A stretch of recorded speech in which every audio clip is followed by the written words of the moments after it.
E como eu tô simplesmente usando, sem entender o impacto daquilo nos meus estudos, eu corro o risco de usar algo que não funciona. Mapa mental só é bom para enfeitar Instagram.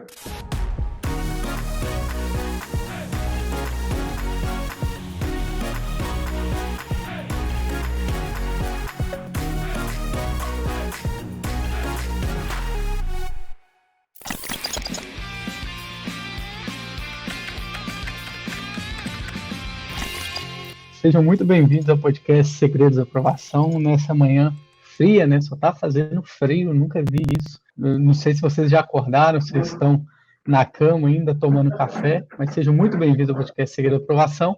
Essa semana especial que a gente está tendo, né, de atalhos e obstáculos, de como você enfrenta os obstáculos para entrar na universidade pública e qual que é a melhor forma de utilizar esses atalhos. O meu nome é Bruno Lopes. E eu sou o Bruno Werneck. Tudo bom? Vamos lá, gente. É o seguinte, né? Eu não sei se vocês que estão assistindo a gente aqui, vocês já utilizaram o mapa mental, né? Então, hoje, no episódio, a gente vai discutir sobre a utilidade dele. Só que antes, a gente precisa saber o que é esse mapa mental. Werneck, o que é um mapa mental? É um pedaço de papel onde você... Pode ser no computador também, tem até uma ferramenta bacana de fazer mapa mental. Tem algumas, né, inclusive. O mapa mental é um pedaço de papel onde você escreve como que as coisas deveriam estar organizadas na sua cabeça, né? Você faz um desenho ali. Então, vamos fazer de conta que eu estou estudando função do segundo grau. Aí eu vou lá e escrevo função do segundo grau. Aí eu vou conectando, assim, qual que é a fórmula da função do segundo grau? Aí eu desenho a fórmula. Só que cada item da função do segundo grau, cada termo, tem uma função, né? Tem um valor, tem um significado. Aí eu vou lá e conecto cada um daqueles itens, né? Conecto cada um daqueles itens e aí vou dizendo o significado de cada um, né? Então, assim, é uma ferramenta que eu, particularmente, não uso, né? Eu nem nunca usei mapa mental no meu dia a dia de estudante, né? Eu nem sabia que existia isso na época que eu estava fazendo cursinho, que eu estava me preparando, na época da faculdade também a gente não usava. Mas assim, eu vi um negócio muito parecido com o mapa mental, é aquele esquema que o professor desenha na lousa, né? Mas na época que eu estava fazendo cursinho, quem desenhava mais esses esquemas eram os professores de história, de biologia, geografia. Os professores de exatas não desenhavam muito esses esquemas, não. E hoje eu estou vendo que é bem comum, né? O pessoal usa bastante. Tem até uns Instagrams que são cheios de mapas mentais. Aqui no quadro tinha uma época que a gente fazia muito mapa mental, né? Mas é uma representação no papel, basicamente o mapa mental é uma representação no papel de como que as informações se conectam, né, dentro de um determinado assunto e como que elas estão ou deveriam estar organizadas na sua cabeça, né? Ele é praticamente uma fórmula, então, de tentar agrupar um determinado assunto com as suas ramificações para facilitar a memorização. Esse é o objetivo, né? Facilitar a memorização é um objetivo, né? Que as pessoas hoje usam para desenhar mapas mentais. Mas só para lembrar aqui, né? Depois a gente vai entrar nesse detalhe, mas é um objetivo. Não estou entrando no mérito aqui ainda se esse objetivo é atingido ou não. A proposta dele é uma coisa e ele é totalmente outra, né? Tem que ter essa divisão bem clara, né? Isso. Ele tem um propósito que é ajudar a pessoa a lembrar, né, de um determinado assunto. Mais do que lembrar do assunto, é de como que as coisas se conectam. E ele tem ele é uma representação de informações conectadas que você desenha no papel. É tipo, lembra na época do mensalão? Do mensalão não, na época do negócio do Lula lá, que o Lula foi preso e tal. Aí teve uma pessoa da justiça, né? Eu não lembro direito quem foi, que desenhou no slide de PowerPoint, né? No slide de PowerPoint, ele desenhou no meio o Lula, o nome, né, de uma pessoa, acho que é o nome do Lula, e em volta ele foi colocando várias bolinhas todas conectadas ao centro, que era o Lula, né? O nome do Lula. Aquilo é um mapa mental. Depois virou até meme, né? Depois tudo que o pessoal começou a usar aquilo adoidado, assim, para brincar e tal. Mas aquilo é um tipo de mapa mental. Não é para quem está fazendo Boa. vestibular, Aquilo ali né? virou meme mesmo. Virou, não virou? Virou. E teve de tudo aquilo ali, né? Mostrando a vida social das pessoas. Eu não sei se É. vocês estão assistindo a gente, se vocês chegaram a fazer esse meme. Mas ele foi um sucesso. Quem fez ele na época foi na apresentação lá do Polícia Federal, foi o Dallagnol. Bruno, o que não é um mapa mental? O que não é isso? O que não é um mapa mental? Então, assim, o que não é... Na verdade, assim, né? Acho que para clarear mais para o pessoal, quando a gente se propõe a falar de mapa mental, a gente não vai aqui ensinar a fazer mapa mental, né? Essa conversa de agora não é uma conversa para ensinar as pessoas a fazer mapa mental, né? Porque o que não é mapa mental, várias coisas não são mapas mentais, né? Tudo aquilo que deixa de ser um mapa, tudo tem o mapa mental é uma coisa, tudo que não é igual aquilo não é mapa mental. Mas o ponto é que nessa aula a gente vai discutir sobre a utilidade no mapa mental, né? E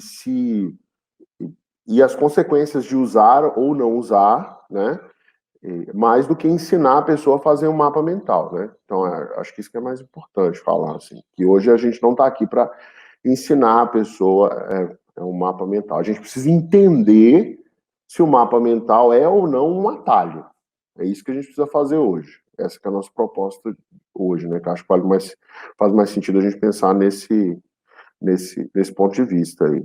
Exatamente, né? Antes de sair desenhando, pegando suas canetinhas coloridas, seus lápis de cor, usar determinado aplicativo, é importante que vocês saibam sobre o mapa mental, né? E pensando um pouco mais nisso, Bruno, o mapa mental ele pode ser considerado um atalho? Ô, Bruno, assim, o mapa mental, por si só, antes da gente decidir se ele é um atalho ou não, a gente precisa entender, a gente precisa descobrir se, é bem filosófico isso, assim, entender se o mapa mental ajuda ou atrapalha faz diferença na preparação da pessoa? Porque a partir do momento que eu entendo se uma determinada ferramenta vai me ajudar a alcançar um objetivo, né, eu sei dizer se ela é um atalho ou não. Se ela... Então, o simples ato de entender se a ferramenta ajuda já é um atalho. Porque se eu simplesmente saio usando a ferramenta sem entender se ela vai me ajudar ou não, eu corro o risco de repente, ela não me ajudar. E como eu tô simplesmente usando, sem entender o impacto daquilo nos meus estudos, eu corro o risco de usar algo que não funciona. Né? Então, entender se o mapa mental ajuda ou atrapalha é o atalho. Poucas pessoas sabem responder essa pergunta. Se eu perguntar assim, olha, mapa mental ajuda ou atrapalha passar no vestibular? A maioria das pessoas não sabe responder essa pergunta. Elas simplesmente usam o mapa mental porque alguém falou para usar. Né? O que é um atalho e que não vale só para mapa mental é entender se a ferramenta ajuda. Porque a partir do momento que você entende se uma ferramenta ajuda ou atrapalha, você consegue decidir se você vai usar a ferramenta ou não, se você vai investir tempo no uso dessa ferramenta ou não. E quem sabe onde deve investir o tempo de estudo, obviamente otimiza a gestão desse tempo, otimiza o tempo de estudo e passa mais rápido na universidade pública. Né? Então, esse entendimento é que a gente vem trazer aqui, né? Antes de dizer se o mapa mental funciona ou não, eu preciso que as pessoas, né? Quer dizer, eu preciso não, né? A gente está aqui para trazer as pessoas a uma reflexão de se aquilo vai ajudar ou não. Eu sei que a essa altura da conversa, muita gente já formou opinião assim, que ajuda ou que não ajuda. Tá tudo certo. Né? Mas eu sei que tem gente que vai acompanhar e vai tentar descobrir se ajuda ou não. Depois que a pessoa descobrir se ajuda ou não, ela aprende como usar, né? Então, assim, a gente vai ter uma conversa aqui e no final da conversa nós vamos concluir se o mapa mental ajuda ou atrapalha. Se ele ajudar, a gente vai ensinar a pessoa a usar. Se ele não ajudar, aí a gente vai dar para a pessoa uma alternativa, né? Que realmente faz a pessoa atingir aquele objetivo que ela busca usando o mapa mental, que é aprender a matéria e não esquecer mais. Então, podemos dizer que a capacidade de avaliar determinada ferramenta que uma pessoa te sugere que você usa, essa análise, sim, então é sim um atalho. É Uhum. isso que você disse, praticamente, não Isso é? mesmo. Isso exige um nível de maturidade considerável, né? A pessoa fala, poxa, não é simplesmente porque estão me recomendando um mapa mental ou qualquer outra coisa que eu deva seguir diretamente, né? Sem nem É, avaliar as opções. E pensando um pouquinho nisso, beleza, tá. A gente vai falar mais à frente aqui se ele é um atalho ou não. Mas só uma coisa, você já viu aí da sua família e tudo, nos seus contatos, ou já ouviu falar, alguém que utilizou o mapa mental, essa ferramenta, e foi aprovado em algum vestibular, de universidade pública? assim, esse lance de mapa mental, assim como várias práticas que existem hoje entre os estudantes, tipo técnica Pomodoro, estudo, estudo revisões espaçadas, né? Isso tudo é novidade para as pessoas, tá? Isso é fruto de estudos científicos acerca de como as pessoas aprendem. Então, é tudo muita novidade. Estudar como as pessoas aprendem é algo relativamente novo na sociedade, né? Tudo que tem menos de 100 anos a gente pode considerar que é novo, né?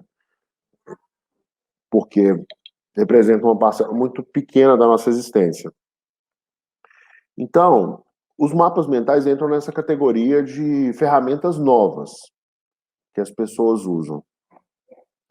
E como é algo novo, né? Eu não conheci muita gente que usou, não. Na época que eu estava estudando, praticamente, cara, eu nunca vi ninguém fazer um mapa mental assim entre os meus colegas, né?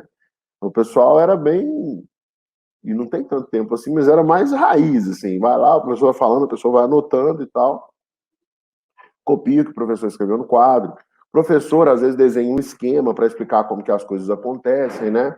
E aí ele escrevia aquilo no quadro, a gente copiava e tal, para depois até usar para resolver os exercícios.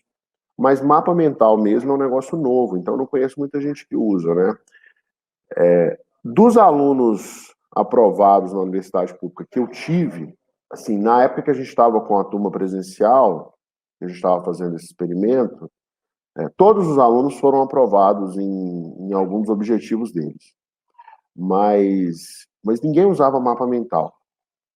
Dos alunos que eu conversei, fazendo entrevista para ver se eles tinham passado ou não, nenhum deles também fazia mapa mental.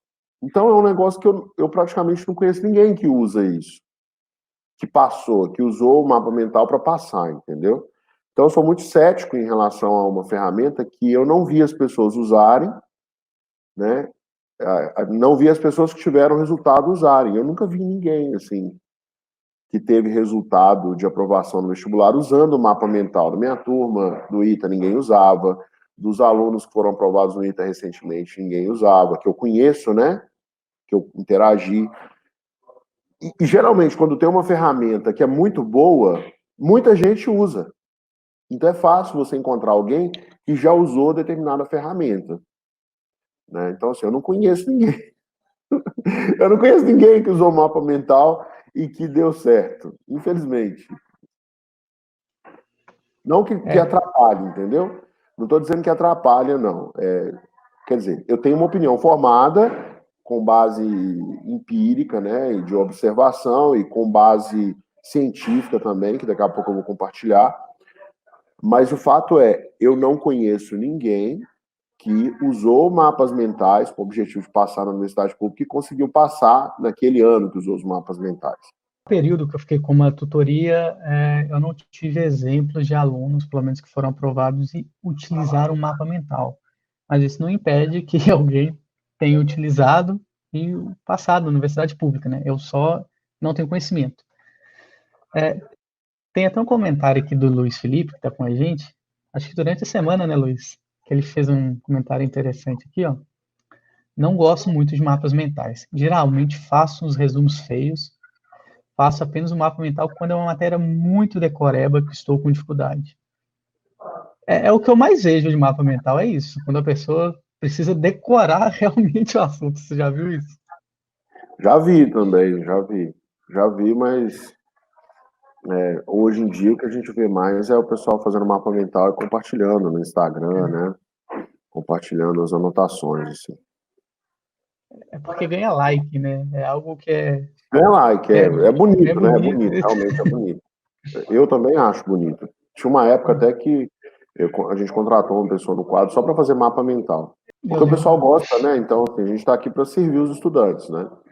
Então a gente compartilha as coisas que eles gostam. Tem outro comentário aqui que veio agora no YouTube, é Taline Reis. Detesto o mapa mental. Me sinto como se estivesse perdendo tempo.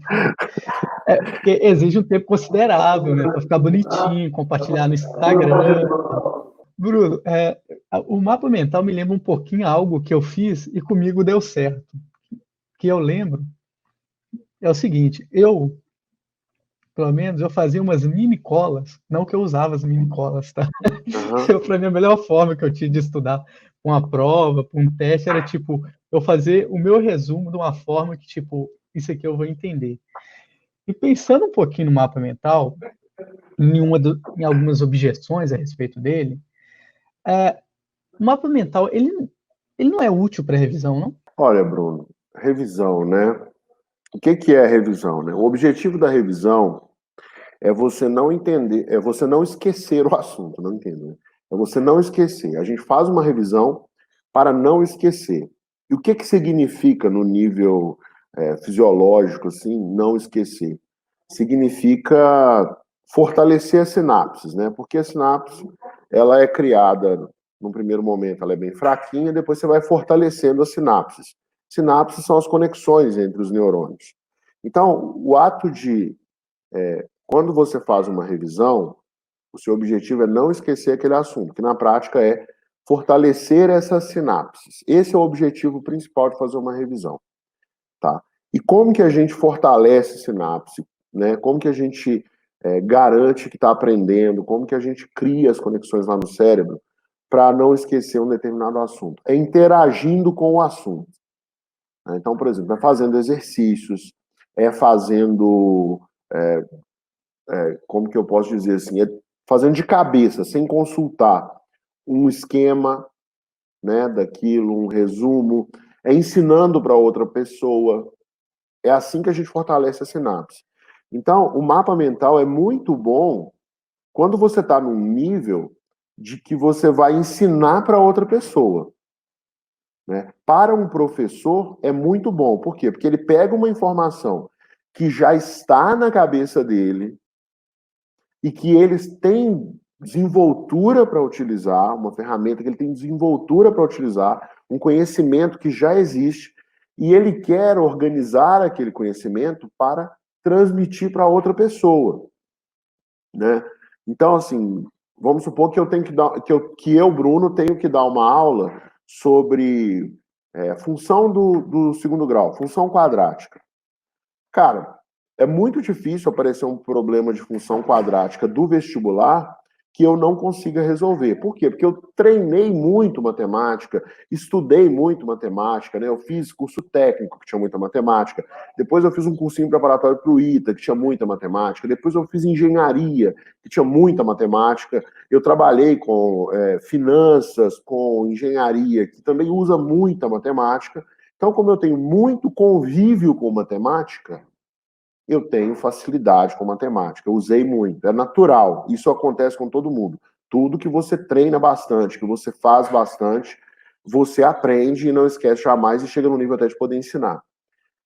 Mas o jeito que eu tenho esse conhecimento não quer dizer que ele é a melhor maneira de passar para outra pessoa que não tem, que é o trabalho do professor. Então, o que eu teria que fazer como professor? Eu teria que preparar uma aula. E para preparar uma aula, eu posso utilizar a ferramenta do mapa mental. Por quê? O que vai acontecer? Eu vou colocar no papel aquilo que está organizado na minha cabeça. E eu vou conectando de maneira que fique mais didático. Então, o mapa mental é muito bom quando você tem um nível de conhecimento alto sobre o assunto e você vai ensinar aquele assunto para outra pessoa. Agora, o que faz a pessoa chegar nesse ponto de conseguir ensinar para um colega, né, para um terceiro, é ela fazer muitos exercícios. Muitos exercícios. Por quê? Porque quando você faz muitos exercícios sobre um tema, você vê aquele tema de vários ângulos. Você aprende a usar aquele conhecimento em várias situações. E isso fortalece muito as sinapses e ajuda a criar novas sinapses. Então, quando você está fazendo muitos exercícios, você está criando uma rede neural lá no seu cérebro, né? Você está criando uma rede de neurônios que sabe aquele assunto, porque conhecimento é isso, é você criar novas conexões no seu cérebro, é você conectar os neurônios. Isso é construir conhecimento, né? Então, assim, o mapa mental é bom para revisão? Eu não diria que ele é tão bom para revisão. Bom para revisão mesmo é fazer exercício. O mapa mental é bom para... O mapa mental é bom quando você precisa ensinar aquilo para alguém, depois que você já sabe bastante. É como se o mapa mental fosse o segundo passo, né? Primeiro você aprende de que forma? Se você for o caso, revisando com exercício. Depois que você aprendeu, caso você queira ensinar alguém, aí você utiliza o mapa mental. Seria mais ou menos isso? É isso. Mas só que não é o segundo passo. É tipo um 10º passo. Entendeu? É lá na frente. É lá na frente mesmo. Na hora que a gente está aprendendo o assunto, o mapa mental ele consome uma quantidade de tempo que, se você tivesse utilizado fazendo exercícios, fazendo um estudo dirigido, aí sim você aprenderia muito mais, né? O que é um estudo dirigido? A gente até não programou para falar sobre isso, né? Mas a gente pode programar para falar num outro momento. Um estudo dirigido é quando você estudou uma matéria e você tem uma lista de perguntas conceituais para responder sobre aquele assunto. Isso é um estudo dirigido e você tem que responder sem consultar. Isso sim ajuda a aprender demais. Isso ajuda a aprender demais, quando você tem que fazer isso. Que é semelhante a você ter que explicar para você mesmo, né? Com a diferença de que tem uma lista de perguntas que você deve responder. Tem até um físico que ganhou o prêmio Nobel que ele usava esse jeito para aprender, né? Que ele explicava para ele mesmo. E ficou muito famosa essa técnica, como o nome da técnica, muita gente apelidou, né? De técnica Feynman, porque era o Richard Feynman, acho que é Richard Feynman mesmo, que estudava usando essa técnica, né, para ele aprender. E funciona pra caramba, né? Porque quando você consegue ensinar para você mesmo, você já dominou o assunto, né? Sem consulta, eu tô falando, você dominou o assunto. E se você não consegue, você começa a engasgar, você identificou onde você está engasgando. Aí você vai lá e estuda aquele pedaço. Então essa funciona muito bem. Ensinar para si mesmo é tão bom quanto ensinar para outra pessoa. Eu achei interessante que eu nunca tinha utilizado e não sabia sobre esse método, né? Gente, se vocês acharam interessante o método de estudo dirigido, comenta aqui, né? Dependendo da quantidade de pessoas que querem e tal, a gente pode fazer um episódio somente sobre estudo dirigido. O que você acha, Werneck? Eu acho bom, assim. Eu estou vendo um comentário aqui que está aparecendo desde ontem, eu acho, que é o do Pedro Do Pedro. Marques. Por que que dá tempo de passar ainda no vestibular? Né? Por que que dá tempo? Porque faltam mais de 6 meses para passar no vestibular, para sair o vestibular, né? Agora, o Enem vai acontecer ou em janeiro ou em maio. A gente está fazendo uma votação no nosso site para entender a cabeça das pessoas e tudo está apontando para janeiro ou maio, né? A maioria dos votos estão em janeiro ou maio. Então você ainda tem o segundo semestre todinho para se preparar para o Enem, né? Se as coisas continuarem do jeito que estão, né? Em relação ao Covid-19, muito provavelmente os outros vestibulares também serão adiados. O vestibular do ITA talvez até o vestibular do IME, o vestibular da USP, talvez eles sejam adiados, porque está tudo parado ainda, né? Estão evitando ao máximo as aglomerações. Então, ainda tem mais 6 meses para preparar para o vestibular. Em 6 meses, dá para a pessoa passar, se ela estudar direitinho. Tem que estudar direitinho, né? A gente, inclusive, vai abrir uma turma agora, em julho, que é uma turma focada em preparar para o vestibular em menos tempo, né? E a gente vai abrir uma turma que, na verdade, é um treinamento avançado de resolução de provas, né? Só que, assim, como é um treinamento avançado, aí eu vou acompanhar a turma de perto, a gente vai ter reunião toda semana com a galera, entendeu? Eu vou dar uma mentoria, assim, mais próxima para essa galera, para eles aplicarem realmente o método que está previsto lá. Eu acho que vale a pena até fazer uma conta aqui. Eu acho que você é bom de conta, né? Eu acho. A gente está em junho, é o mês 6. Pensando que até dezembro, né? Tem Tem mais praticamente 6, né? mais 6 meses, Tem beleza. mais 6 meses. Se a prova do Enem, se for o seu caso, foi em maio, 6 Tem mais mais. 4. Tirando o Você tem mês de praticamente, maio, né? Tem mais 4. você tem Tem um ano praticamente inteiro. um ano para estudar. Quase um ano. Quase um ano. Tipo, Isso aí. É então, isso aí. Pedro, se eu começar agora, tipo, e não daqui semana que vem, na outra semana, dá tempo. Gente, comente aqui, tá bom? Se vocês querem um episódio sobre estudo dirigido, eu achei muito legal isso. Para professor, então, eu acho que é muito legal, porque a gente tem que ensinar as pessoas, então é bem interessante. Vou pesquisar um pouquinho para ver como que eu faço isso, a experiência. E da mesma forma como o Pedro estava comentando aqui no Instagram, às vezes a gente não consegue pegar rápido, porque toda hora tá entrando gente no Instagram, gente. Faz o seguinte, entra no canal do YouTube, assina a gente lá e ativa o sininho para ser notificado e participar de toda a live, tudo, mandar perguntas para mim e para o Bruno, tudo bem? Ou para qualquer outro podcast que ou live esteja acontecendo. Bruno, eu te perguntei sobre a questão da revisão do mapa mental, né, uma objeção.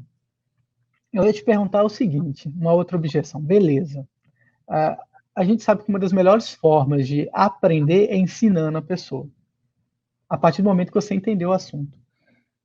O mapa mental, ele só seria útil, né, nesse caso, sim, se a pessoa tivesse compreendido totalmente o assunto, aí sim ele desenha um mapa mental e mostra para a pessoa.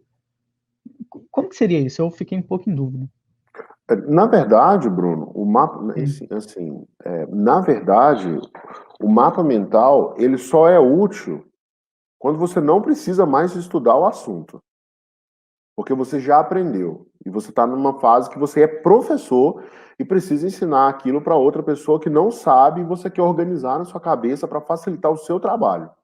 O mapa mental serve para isso. Vou te dar um exemplo. Recentemente,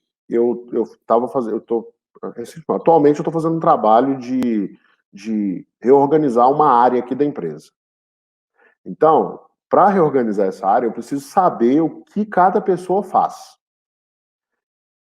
Além disso, eu preciso saber tudo que precisa ser feito. Então, são duas coisas diferentes. O que as pessoas estão fazendo hoje e o que precisa ser feito para a área funcionar bem. Então, já tem algumas 2 semanas que eu estou interagindo com as pessoas com uma frequência maior, passando para elas atividades, criando algumas ferramentas para organizar as atividades, né?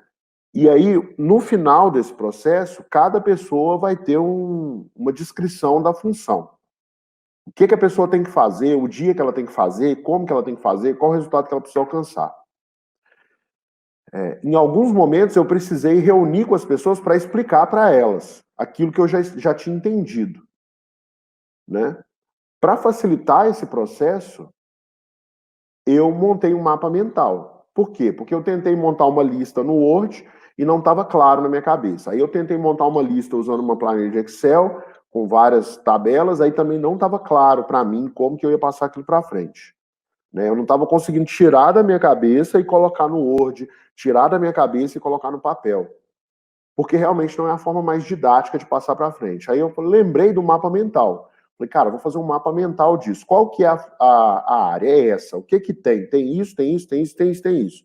O que que essa função aqui O que essa frente aqui tem mais? Aí você vai construindo, vai conectando as coisas, entendeu? Eu fui conectando as coisas. Mas por quê? Porque eu já sabia o que fazer. Se eu tivesse que fazer cada atividade, eu conseguiria. Se eu tivesse que dizer todos os dias para as pessoas o que cada pessoa tem que fazer, eu conseguiria. Mas isso não é sustentável. Eu tenho que montar uma estrutura que dê clareza para todo mundo e que as pessoas consigam fazer aquilo sem eu precisar ficar ali do lado. Né? Que cada um saiba o que tem que fazer. Né? E aí, para fazer isso, eu tenho que pegar da minha cabeça, colocar de uma forma que fique fácil falar para os outros. E que dê até um pouco de clareza para mim também. Mas isso é diferente de eu conseguir aplicar aquele conhecimento. O conhecimento já está na minha cabeça.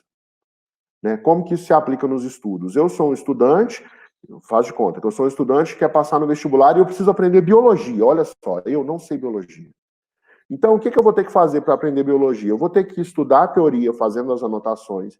Eu vou ter que fazer algumas perguntas para ver se eu entendi os conceitos básicos, que aí é o estudo dirigido. E depois eu vou ter que fazer exercícios do livro. Aí depois eu vou ter que fazer exercícios de vestibulares para ver se eu consigo conectar aqueles assuntos no vestibular.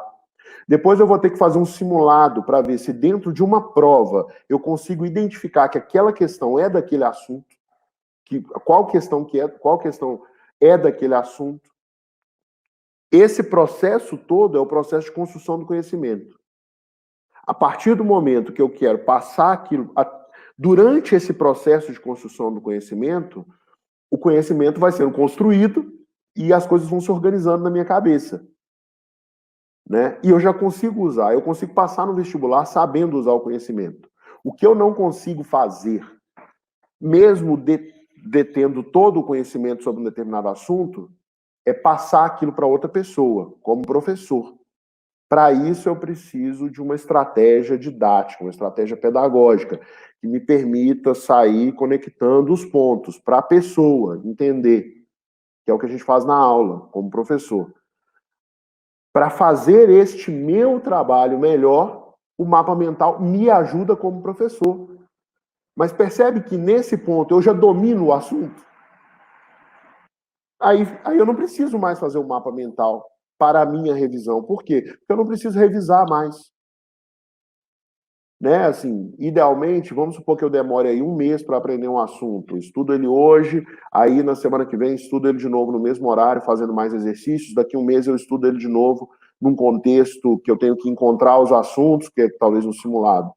Depois que eu passar por esse ciclo, e ainda tem mais um tempo para ganhar maturidade e tal, aí eu vou usar um mapa mental. O mapa mental só serve para mostrar para as outras pessoas que eu aprendi. Mas ele não serve para mim para mais nada, depois que eu aprendi. Se eu tenho capacidade, né, e eu vejo até a gente falar um pouco assim, o jeito errado, né, da pessoa tentar aprender usando o mapa mental, porque o mapa mental não serve para aprender realmente, ele serve só para você ensinar, e depois que você já sabe muito, ou seja, você não precisa dele para passar no vestibular. Um jeito que eu vejo as pessoas fazerem que é muito equivocado a pessoa lê a matéria e já quer montar um mapa mental. Sendo que, como que eu vou montar um mapa mental para expressar aquilo que está organizado na minha cabeça, se não tem nada organizado na minha cabeça? Então, o mapa mental vira um copia e cola do livro, entendeu? E aí a pessoa não aprendeu. Né? E eu vejo as pessoas fazerem isso para o estudo individual. Então, a pessoa vai lá, que é o seu caso, você falou assim, eu vou fazer um mapa mental para revisar. O que acontece? Você assiste a aula, vê o assunto, tem um nível de entendimento. Aí você vai lá e assiste de novo, você vai ter um entendimento maior, você vai ganhar mais familiaridade com aquela aula. E você é capaz de desenhar no papel. Aí você desenha aquilo que você viu na aula, que está ali na sua memória de trabalho. Aí beleza. Quando você olha para esse mapa mental de novo, você não está aprendendo, você está ganhando mais familiaridade com aquele assunto. Se você tentar aplicar aquele conhecimento da aula e do mapa mental num exercício, dificilmente você vai ter sucesso. Né? Dificilmente a pessoa vai ter sucesso fazendo esse processo de assistir a aula e faz um mapa mental. Por quê? Porque o mapa mental ele serve para tirar algo que está na sua cabeça e passar para outra pessoa. E aí você escreve no papel para passar para outra pessoa. O mapa mental não serve para colocar coisas na sua cabeça. O que serve para colocar coisas na sua cabeça é fazer exercícios. E isso cria conexões entre os seus neurônios. E, na verdade, assim, o processo de construção do conhecimento, ele nada mais é do que construir novos caminhos no seu cérebro. Isso que é o processo de construção do conhecimento.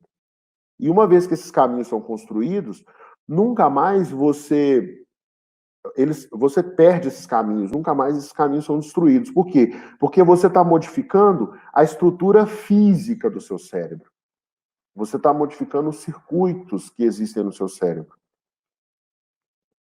Então, esse seria o jeito errado, né, de se relacionar com mapas mentais, é isso, é tentar usar os mapas mentais para aprender um assunto. E ele não serve para isso. Ele serve para você ensinar, depois que você já domina. Você respondeu a pergunta que eu ia te fazer mais para frente, que foi qual é a forma errada de usar o mapa mental. Então, a resposta que você me deu aí foi a interação, né? A pessoa faz aula e lê o livro, assiste ali, e depois já vai montar um mapa mental, e o outro é fazer como se fosse um estudo individual para ele, é isso? Os dois estão errados, não serve. Essas duas são formas erradas de utilizar o mapa mental. Não serve. Beleza. Nenhum dos dois serve para aprender, não.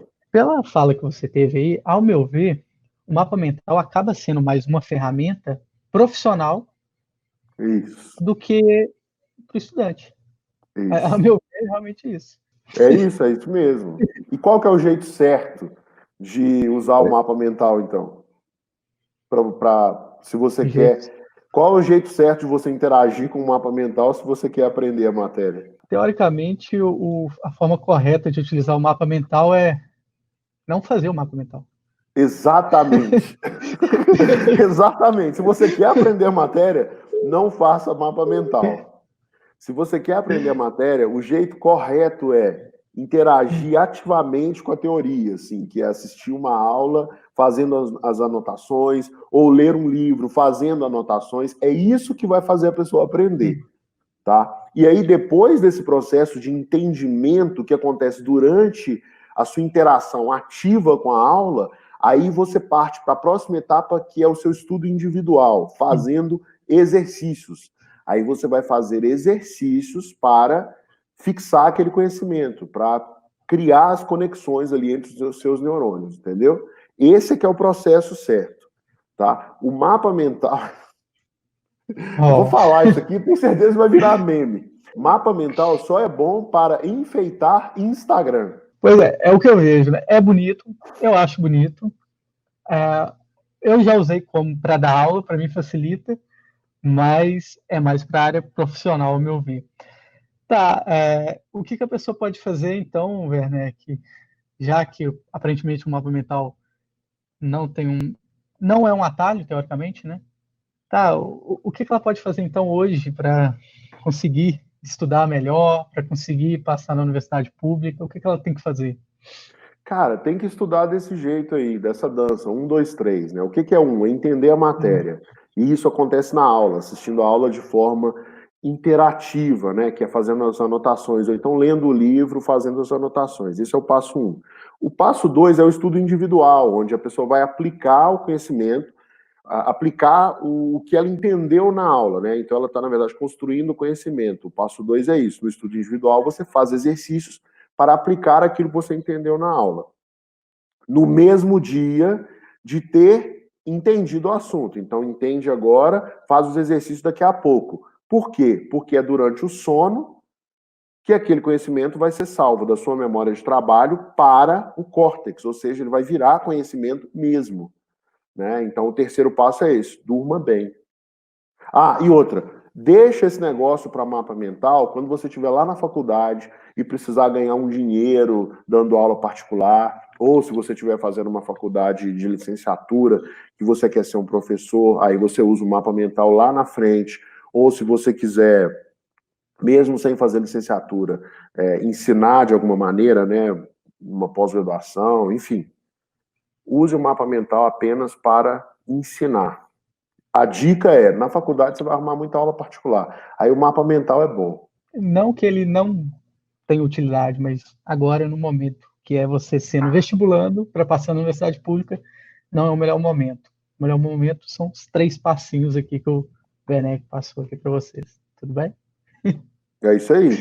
Ah, e tem uma coisa, Bruno, Ah, desculpa até te interrompendo, mas agradecer a participação, né? Hoje a gente teve aqui o Pedro, que está aí sempre, a Valéria, que está aí, também tem vários dias participando com a gente, a Letícia, a Ana, a Saia também está aqui, o José Felipe, a Thaline, vou colocar o nome de todo mundo, né? O Luiz Felipe, que está aí, a Valéria, que está retomando os estudos agora. Então, gente, a participação de vocês aqui para nós é super importante, a gente gosta muito de ter vocês aqui, tá bom? Então, estejam sempre aqui com a gente, porque a gente fica mais feliz, assim. E é bom, né, fazer as outras pessoas felizes. Vocês estão fazendo a gente feliz, assim.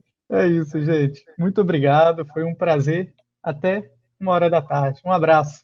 Um abraço. Fique com Deus, pessoal.